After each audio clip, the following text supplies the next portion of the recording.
Hello friends, welcome into the Cowboys Report. I am your host, Tom Downey. Now, as of Tuesday night at midnight, NFL free agency signings for players who were not cut no longer impact the compensatory pick formula, so maybe the Cowboys will dive back into free agency and add some players like Ndamukong Suh. Oh, okay, maybe not, and that's not really the Cowboys' MO, but we're going to be looking at 12 different players Dallas could maybe sign, and maybe they should sign too. We'll begin with quarterback, go from offense to defense here.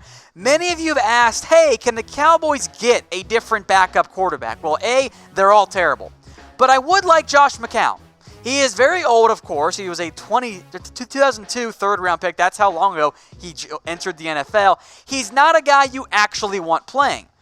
But he's a veteran backup. I think he'd be as good as Cooper Rush. And he'd be a great mentor for Dak Prescott. And frankly, I don't think you can ever have too many of those around your young franchise quarterback. So, no, I kind of think the Cowboys are just going to stick with Cooper Rush and Mike White. And yeah, I guess that's fine. As long as Dak doesn't get hurt, it doesn't matter. But, you know, if Dak does go down, I'll be honest, the season is pretty much over. So how confident are you? You can tell I'm not very. In Cooper Rush and or Mike White as the backup quarterbacks for the Cowboys, grade for me on a scale of 1 to 10.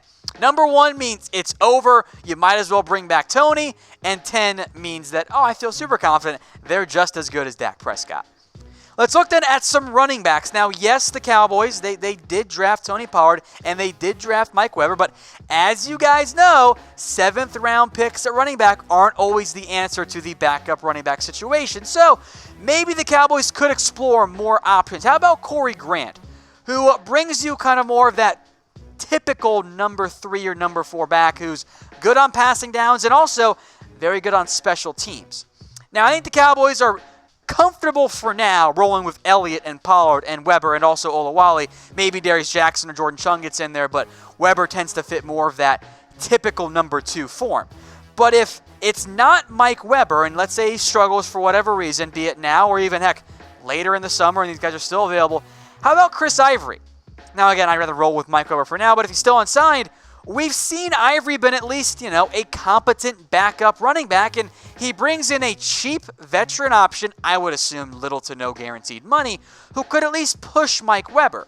Now, again, Ivory is not going to suddenly replace Zeke or be a great number 2 back, but it is an option for the Cowboys at that running back position. Another option, one that I actually very much like and would like to see Dallas do even with Weber in town, how about Jay Ajayi? We know the Cowboys love their Boise State players. They just got a sweet spot for him. And I think that Jay Ajayi, despite the injury concerns, would be a high-quality backup to Zeke. I know the medical's a big red flag. That's why he fell to round 5 back in 2015 in the first place. But if Zeke were to go down, of Mike Weber, Tony Pollard, Jay Ajayi, Darius Jackson, Corey Grant, Chris Ivory, wouldn't you feel most confident with Jay back there? I think I certainly would. So should the Cowboys add a free agent backup running back, type Y for yes, type N for no? One more note here.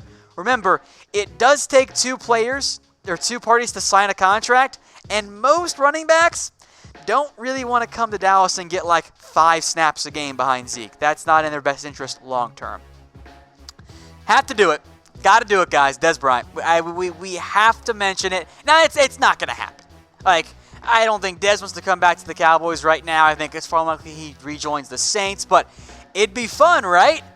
Linehan's gone. Dez hated him, and I think for various apt reasons, maybe they could make it work. Would he take a small bit role? I don't know. That's probably not the best for his long-term money-earning power anyway, but just throwing it out there. Don't get your hopes up, but it was going to be in the comments, so I figured we might as well mention it now. Now, today's show is brought to you guys by Wager Talk. Get a free daily pick package. Yeah, free expert picks from guys that make a ton of money at wagertalk.com/chatsports. That is the only way to get that free daily pick package. It's wagertalk.com/chatsports right there at the bottom of your screen. Let's go to defensive tackle right now, Ndamukong Suh. Now, Suh is perhaps the best free agent available on the market right now. This would be, no doubt, a big boost to the Cowboys defense, and if you want to just bring in mercenaries, go all in, Suh's your best bet. I'll play devil's advocate, though, too. After taking Tristan Hill, you want to give him snaps. You want to give Antoine Wood snaps. Tyrone Crawford has earned snaps. Malik Collins has earned some snaps. If you bring in Suh, that is going to limit the development of guys like Woods, and more importantly, like Tristan Hill. That is a concern, and also, what's the actual price tag for Suh? I'm surprised he's still unsigned. He's very talented, but there are some pros and cons to this. Now, if your mindset is, I want to go all in right now, then the answer to this next question is one for yes. Dallas should sign Suh. But if you want to maintain some flexibility and you think the Cowboys are fine, they're good enough at defensive tackle, then it's probably a no. I don't think there's a wrong answer there. It's just two different viewpoints. Let's talk linebackers then here. Now the report is, of course, that Sean Lee will play more Sam this year. But if the Cowboys have more injuries, here's some depth options. Stephon Anthony, well, he is a Will McClay special right there. Former first-round pick, probably shouldn't have been a first-round pick, but still, former first-round pick who has pretty much been a bust in the NFL. Fell out of favor fast in New Orleans, was with the Dolphins, didn't make much of an impact, but hey, he comes on for the vet minimum. Maybe he competes with like Justin March Lillard for a linebacker spot. Maybe he beats out the 4 UDFAs on the roster right now. Maybe not. Like, either way, just an option worth exploring there. So those are your options right there in terms of linebacker depth. Now, if it's not Stephon Anthony, how about a great, maybe better name? Manti Te'o, also fun fact, pictured in this photo with his girlfriend. Now, he was limited to just 5 games last year, and he never lived up to expectations. There was never the Heisman contender type player he was at Notre Dame, but Will McClay special, maybe he's your 6th linebacker. Again, he's getting a little bit older. He's a cheap depth option. I'll throw him out there.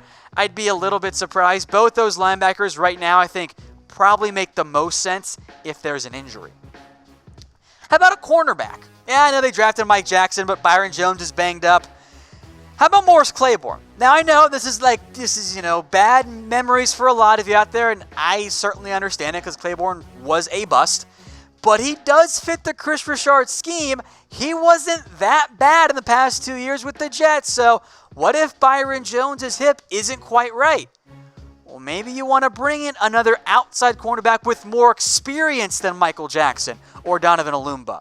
You can get rid of DeCoud or whatever and Goodwin, whatever, they're gone. And maybe Westray sits on the practice squad for a year. So it's an interesting idea. I don't know if the Cowboys would feel quite that way, but maybe you explore it, or at least have some feelers out there with Morris Claiborne just to see, hey, is this something you would be somewhat interested in actually doing? Now, of course, we're going to get to safety. Before we do that, though, what's the biggest hole right now on the Cowboys roster? I think it's safety, and it's not that it's a glaring hole because you can get by this year with George Iloka, Jeff Heath, Kevon Frazier, and Donovan Wilson, or some combo of those guys, but I do think safety is the biggest hole right now. One other cornerback, though.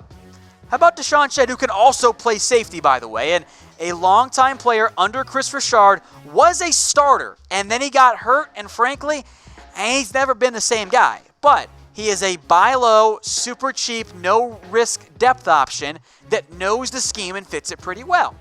Just throwing it out there as an option. I'm a little surprised he hasn't signed because he did sign last offseason. Maybe the injuries are still a factor. Just an option. All right, let's get to safeties. This is what you guys really want here. So many of you have asked about Trey Boston, and my answer is always the same. They absolutely should. I have no idea why they won't. The Cowboys have had multiple chances to get Trey Boston for next to nothing. It happened last offseason. Even when Kevon Frazier had that medical scare, the Cowboys were like, we don't want Trey Boston. And I was kind of like, but why? Because he's good. You guys know he's good.